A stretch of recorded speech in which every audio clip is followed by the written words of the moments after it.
warahmatullahi wabarakatuh. Pada kesempatan kali ini saya Afisal Akbar sebagai moderator atau narator dalam kelompok ini beserta anggota saya Aditya Eko Noprianto sendiri berperan sebagai mediator, Robert Niko Sinaga berperan sebagai penggugat, Asyakur Prambudi berperan sebagai tergugat. Kami akan mempraktekkan cara melakukan mediasi atau disebut dengan ADR, Alternative Dispute Resolution, dalam rangka pemenuhan tugas ujian akhir semester mata kuliah Hukum ADR.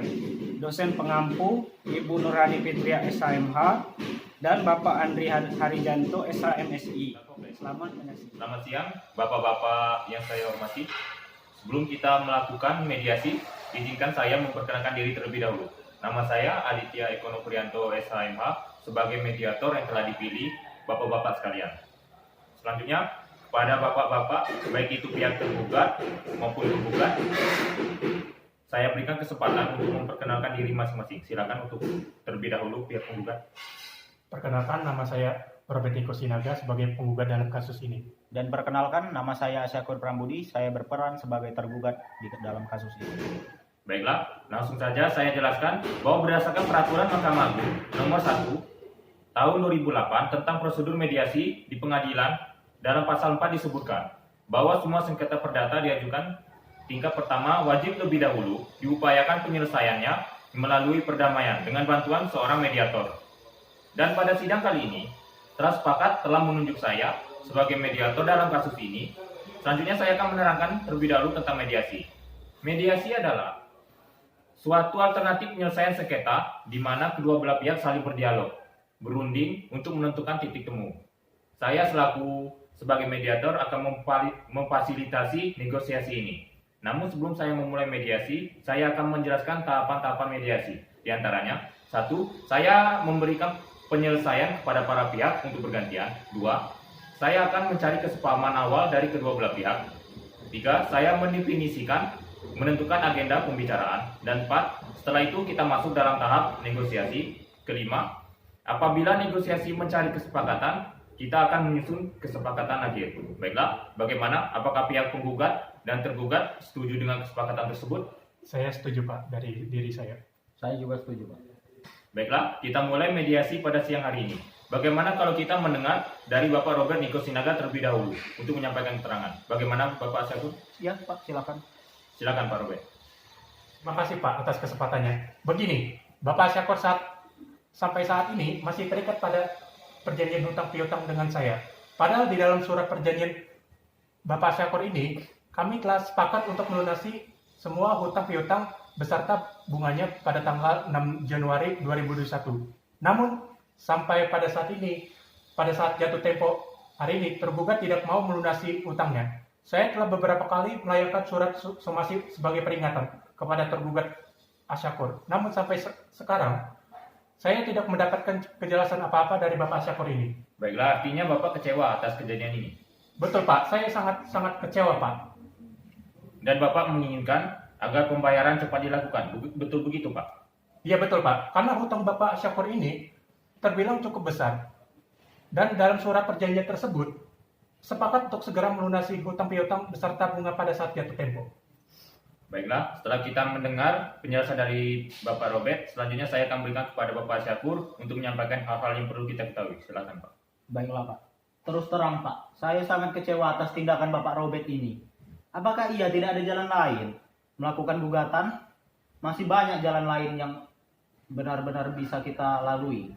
Alternatifnya seperti berunding, atau misalnya dengan saya pikir bahwa dewasa untuk mendapatkan jalan keluar yang lebih baik tanpa mencederai harga diri saya, Pak. Bapak jangan berdalih. Saya sudah 3 kali melayangkan surat teguran terhadap Bapak. Kalau Bapak memang ada etikat baik, seharusnya Bapak memberikan respon yang baik. Bukan justru berdiam diri dan memberikan kesan tidak bertanggung jawab. Bapak-bapak harap tenang, kalau pihak satu bicara, maka pihak lain harus mendengarkan agar kita mengerti apa kemauan dari masing-masing pihak. Kalau bapak-bapak tetap seperti ini, maka tahap mediasi ini tidak bisa dilanjutkan. Bagaimana, apakah mau dilanjutkan atau tidak? Mohon maaf, Pak. Baiklah, silakan Bapak Syakur dilanjutkan penjelasannya. Jadi begini, Pak. Saya menyadari betul atas keterlambatan pelunasan ini, Pak. Namun saya juga tidak membenarkan atas tindakan Bapak Robert dengan menggugat saya. Karena gugatan ini nama baik saya tercoreng, Pak. Oh, jadi usaha Bapak kurang dihargai dan harusnya pihak penggugat perlu menjaga nama baik Bapak. Apakah benar begitu? Iya, Pak. Sangat benar, Pak. Itu yang saya harapkan, Pak. Setelah saya mendengar penjelasan dari pihak penggugat dan tergugat, saya menemukan ada beberapa kesepahaman awal, yaitu satu, pihak penggugat dan tergugat menginginkan adanya hubungan baik. Dua, pihak tergugat dan penggugat menginginkan agar masalah cepat terselesaikan. Begitu kan yang kalian maksud? Betul, Pak. Baiklah, selanjutnya seperti Bapak Robert dan Bapak Asyakur ungkapkan bahwa sebelum perkara ini terjadi, sebenarnya Bapak Robert menganggap Pak Asyakur sebagai terhutang yang dapat dipercaya, dan sebaliknya, pihak Bapak Asyakur menganggap Bapak Robert sebagai pemberi hutang yang bisa diajak kerjasama. Kalau boleh saya bertanya, seperti apa nanti kemungkinan kelanjutan hutang piutang tersebut? Seperti yang saya sudah jelaskan, Bapak Asyakur ini harus segera mungkin untuk dapat melunasi hutang-hutangnya, karena ini sudah lewat jatuh tempo dan perjanjian apa yang kita sepakati. Baik, jadi pihak penggugat menginginkan agar terhutang cepat melunasinya. Benar kan, Pak? Iya, benar, Pak. Baik, mengenai penjelasan dari pihak penggugat, apakah pihak tergugat ada tanggapan? Ya, Pak. Sebenarnya saya sangat kecewa terhadap Bapak Robert karena terlalu gegabah dalam mengambil tindakan mediasi seperti ini, Pak. Masalah ini kan bisa dibicarakan secara kekeluargaan dan dengan cara yang baik-baik. Baiklah, dari penjelasan dari pihak penggugat dan tergugat, saya dapat menyimpulkan bahwa jika masalah hutang piutang cepat diselesaikan, maka hubungan baik antara Bapak Syakur Prambudi dan Bapak Robert dapat dilanjutkan. Benar kan, Pak? Iya, benar, Pak. Baiklah, jika demikian ada itikat baik antara kedua belah pihak untuk menyelesaikan masalah ini, selanjutnya izinkan saya untuk mendefinisikan permasalahan.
Dari kedua poin tersebut yang ingin Bapak bahas terlebih dahulu yang mana? Bagaimana Pak Robert?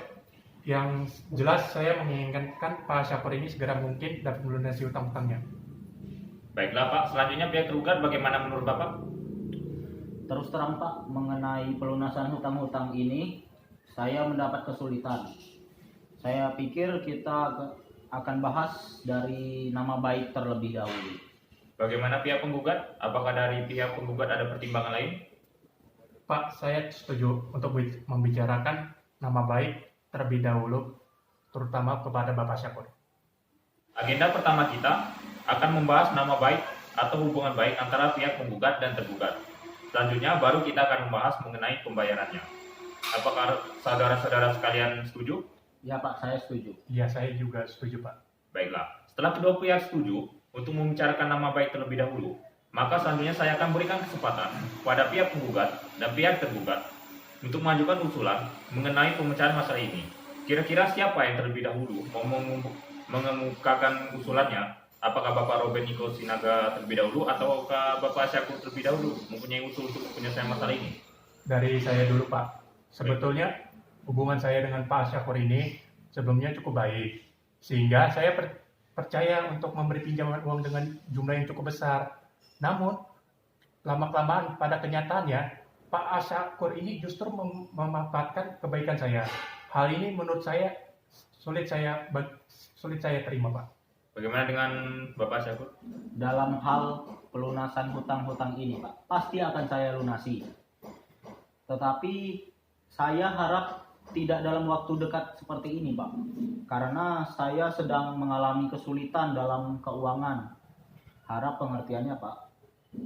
Apakah pihak tergugat memiliki usulan untuk memberikan kepastian pembayaran kepada pihak penggugat? Bagaimana kita melakukan perjanjian tertulis yang memuat mengenai bagaimana cara pembayarannya? Terus berapa jumlah uang yang harus saya bayar serta tenggang waktu yang dibutuhkan. Saya rasa itu sudah cukup, Pak. Oke lah, saya setuju mengenai apa yang dituangkan oleh Bapak Syakur tersebut.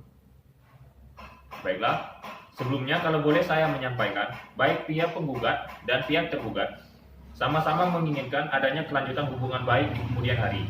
Namun, masih membutuhkan waktu untuk memikirkan cara terbaik untuk mengenai pelunasan pembayaran tersebut, yang tentunya dapat diterima oleh kedua belah pihak. Bagaimana kalau kita membahas usulan nomor 1, yaitu melanjutkan untuk menjaga nama baik atau tetap berhubungan baik? Apakah pihak penggugat dan tergugat memiliki usulan untuk masalah ini? Yang jelas, untuk selanjutnya, seharusnya Bapak Robert tidak mengambil tindakan gegabah semacam ini. Karena masalah ini bisa dibicarakan baik-baik. Dengan begitu, saya juga akan membayar hutang-hutang saya dan berjanji tidak akan menjelek-jelekan Bapak Robert Niko Sinaga. Baik, saya melihat pihak tergugat beritikat untuk menjaga nama baik masing-masing pihak. Selanjutnya bagaimana dengan tanggapan pihak penggugat? Silakan, Pak. Ya, pada dasarnya saya juga tidak menginginkan hal-hal seperti ini terjadi.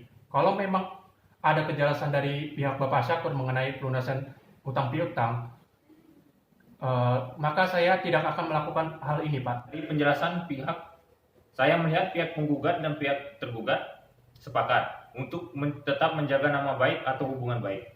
Selanjutnya kita beranjak ke permasalahan nomor 2, yaitu tentang kewajiban pelunasan hutang piutang. Bagaimana? Ada tanggapan dari pihak tergugat? Mengenai pelunasan hutang piutang ini, saya pasti akan segera melunasi. Hanya saja, seperti yang saya sampaikan sebelumnya, saya mohon kesabaran bagi Bapak Robert Niko Sinaga karena saya meminta penundaan pembayaran selama 3 bulan ke depan. Bagaimana pihak penggugat? Dari pihak tergugat sudah memberikan kepastian soal pembayaran. Apakah ada tanggapan? Baik, tidak jadi masalah, asalkan 3 bulan ke depan saya semua hutang piutang itu bisa dicicil. Nah, jadi begini, pihak penggugat ini membutuhkan kepastian dari pihak tergugat. Apakah Bapak Syakur bisa menjamin bahwa semua hutang Bapak pada 3 bulan ke depan dapat dilunaskan? Iya, Pak.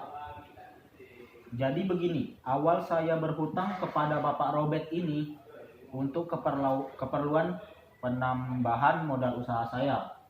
Jadi untuk waktu 3 bulan ke depan, usaha saya akan dapat banyak perkembangan dan saya akan melunasi saat itu juga.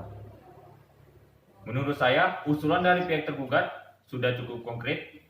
Bagaimana tanggapan dari pihak penggugat atas usulan dari pihak tergugat? Menurut saya terus terang sebetulnya saya ingin pembayaran piutang ini segera dilunasi secepatnya. Namun baiklah, tidak apa-apa. Namun pada bulan ketiga Bapak Syakur harus melunasi semua hutang-hutangnya. Baiklah, pada pertemuan mediasi ini kita telah mencapai kata sepakat, yaitu mengenai saling menjaga nama baik atau hubungan baik dan melakukan pembayaran dengan cara bayar kontan pada bulan ketiga. Dan artinya 3 bulan ke depan piutang ini sudah lunas dibayarkan. Benarkah begitu, Pak? Betul, Pak. Betul, Pak, dari saya. Baiklah, selanjutnya kita akan mempersiapkan kesepakatan perdamaian yang mana nantinya di dalam kesepakatan tersebut para pihak harus menambahkan klausul. Apakah gugatan ini dicabut atau kesepakatan perdamaian yang dilakukan pada putusan majelis hakim yang melahirkan akte perdamaian. Pak Mediator, saya izin bertanya, apa perbedaan dari 2 klausul tersebut yang Bapak jelaskan tadi? Baiklah, saya jelaskan. Jadi apabila gugatan tersebut dicabut, maka kesepakatan perdamaian hanya mengikat kedua belah pihak. Di mana apabila salah satu pihak ingkar janji, maka harus diajukan gugatan kembali. Sedangkan atau klausul yang menyebutkan kesepakatan perdamaian yang dikukuhkan di dalam majelis hakim akan menjadi akte perdamaian, sehingga apabila salah satu pihak wan prestasi atau ingkar janji, maka dapat dieksekusi langsung oleh ketua pengadilan setempat tanpa mengajukan gugatan. Sudah paham, Pak? Begitu Pak, mohon dibuat akta perdamaian saya dengan pihak tergugat agar kejadian ini tidak terulang lagi Pak. Baiklah Pak, nanti saya akan buatkan akta perdamaian dan hasil mediasi yang kita lakukan pada siang hari ini. Dan juga Bapak Asyakur telah menyanggupi untuk melunasi hutang tersebut selama 3 bulan dari sekarang. Benar kan Pak Asyakur? Ya benar Pak. Baiklah kalau begitu. Dengan demikian, saya nyatakan kedua belah pihak telah mencapai kesepakatan. Dan saya akan buat akta perdamaiannya. Dan hasilnya nanti saya akan kirim ke alamat bapak-bapak sekalian. Dan semoga perkara ini tidak terjadi lagi dan kedua belah pihak dapat hidup damai dan bahagia. Terima kasih. Wassalamualaikum warahmatullahi wabarakatuh. Waalaikumsalam warahmatullahi wabarakatuh. Itu hasil mengenai tata cara bermediasi yang dipraktikkan oleh kelompok kami. Saya apabila ada salah kata, saya mohon maaf. Pada Tuhan saya mohon ampun. Saya akhiri. Wassalamualaikum warahmatullahi wabarakatuh.